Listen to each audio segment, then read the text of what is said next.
So reading Teachings of Lord Chaitanya, Chapter 12, The Devotee, page number 126.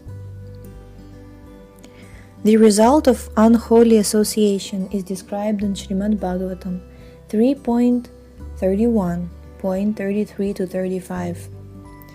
There it is said that one should give up all association with a person who is a plaything for women, for by associating with such an unholy person, one becomes bereft of all good qualities, such as truthfulness, cleanliness, mercy, gravity, intelligence, shyness, beauty, fame, forgiveness, control of the mind, control of the senses, and all the opulences that are automatically obtained by a devotee.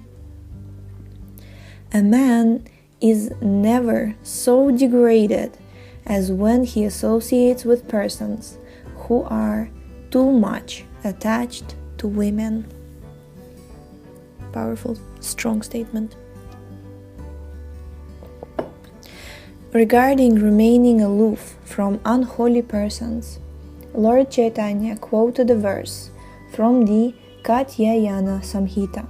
Quote, "One should rather tolerate the miseries of being locked in a cage filled with fire than associate with those who are not devotees of the Lord." Unquote. Indeed, one is advised not to even look at the faces of persons who are irreligious or without any devotion to the Supreme Lord. In other words, Lord Chaitanya recommended that one should scrupulously renounce the association of unwanted persons and completely take shelter of the Supreme Lord Kṛṣṇa. Kṛṣṇa gave Arjuna this same instruction near the end of the Bhagavad Gita 18.66. Quote, "Just give up everything and surrender unto me. I will take care of you and protect you from all reactions to sinful activities." Unquote. The Lord is very kind to His devotees, and He is very grateful, able, and magnanimous. Therefore, it is our duty to believe His words. And if we are intelligent enough and educated enough, we will follow His instructions without hesitation.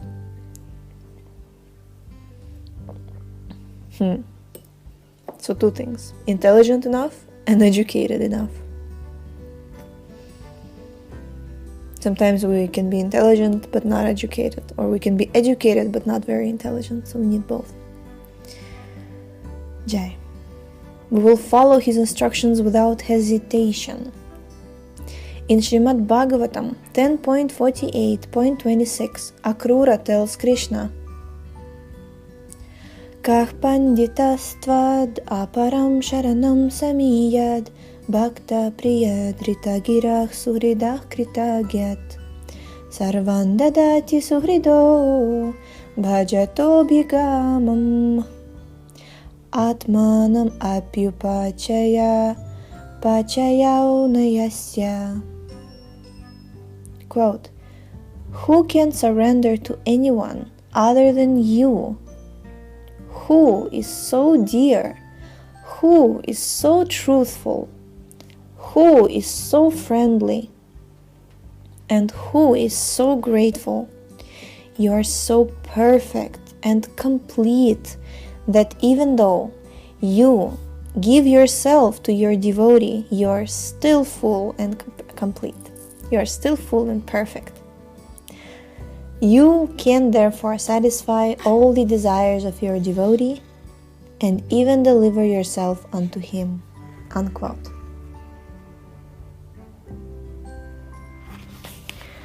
A person who is intelligent and able to understand the philosophy of Krishna consciousness naturally gives up everything and takes shelter only of Kṛṣṇa. In this regard, Lord Chaitanya recited a verse spoken by Uddhava in Srimad Bhagavatam 3.2.23. Quote, "How can one take shelter of anyone but Kṛṣṇa? Who else is so kind? Even though Bakasura's sister Putana tried to kill Kṛṣṇa when he was just an infant by applying poison to her breast and offering it to him to suck, still that heinous woman received salvation and was elevated to the same platform as his own mother." Unquote. Kṛṣṇa accepted the poisonous breast of that demoniac woman, Putana, and when he sucked the milk from her breast, he sucked out her life also. Nonetheless, Putana was elevated to the same position as Krishna's own mother. There is no essential difference between a fully surrendered soul and a man in the renounced order of life. The only difference is that a fully surrendered soul is completely dependent upon Kṛṣṇa. There are 6 qualifications for surrender. The first is that one should accept everything favorable for the discharge of one's duties in devotional service, and one should be determined to accept the process. The second is that one should give up everything that is unfavorable for the discharge of devotional service, and one should be determined to give it all up. Thirdly, one should be convinced that only Kṛṣṇa can protect him, and should have full faith that the Lord will give that protection. An impersonalist thinks that his actual identity is in being one with Kṛṣṇa, but a devotee does not destroy his identity in this way. He lives with full faith that Kṛṣṇa will kindly protect him in all respects.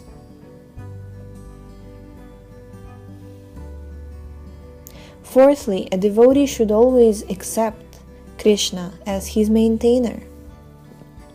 Those who are interested in the fruits of activities generally expect protection from the demigods, but a devotee of Kṛṣṇa does not look to any demigod for protection.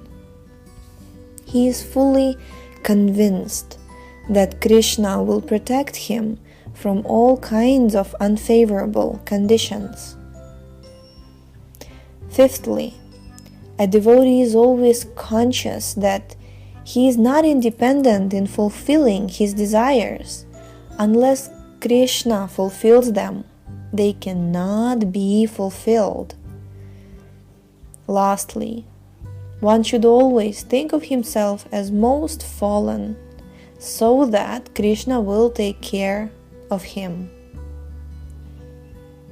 Such a surrendered soul should take shelter of a holy place like Vrindavan, Jai Jai, Mathura, Dwarka or Mayapur, Jai Jai, and should surrender himself unto the Lord, saying, "My Lord, from today I am yours. You can protect me or kill me as you like." When a devotee takes shelter of Kṛṣṇa in such a way, Kṛṣṇa is so grateful that he accepts him and gives him all kinds of protection. This is confirmed in Srimad Bhagavatam 11.29.34, where it is said that if a person who is about to die takes shelter, full shelter of the Supreme Lord, and places himself fully under his care, he actually attains immortality at that time and becomes eligible to associate with the Supreme Lord and enjoy transcendental bliss. The Lord then explained to Sanatana Goswami the various types and symptoms of practical devotional service. When devotional service is performed with our present senses, it is called practical devotional service. Actually, devotional service is the eternal life of the living entity and is lying dormant in everyone's heart. The practice which invokes that dormant devotional service is called practical devotional service. The purport. The purport is that the living entity is continuously part and parcel of the Supreme Lord. The Lord can be compared to the sun, and the living entities can be compared to molecules of sunshine. Under the spell of the illusory energy, the spiritual spark is almost extinguished.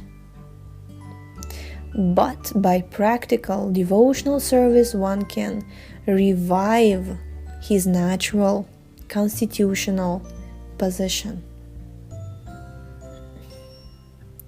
When one practices such devotional service, it should be understood that he is returning to his original and normal, liberated position. Practical devotional service can be performed with one's senses under the direction of a bona fide spiritual master. One begins spiritual activities for advancement in devotional service or Kṛṣṇa consciousness by hearing, Shravanam, right? Indeed, hearing is the most important method for advancement in Kṛṣṇa consciousness, and one should be very eager to hear favorably about Kṛṣṇa. Giving up all speculation and fruitive activity, one should simply worship Kṛṣṇa and desire to attain love of God. That love of God is eternally existing within everyone. It simply has to be evoked by the process of hearing. Hearing and chanting are the principal methods of devotional service.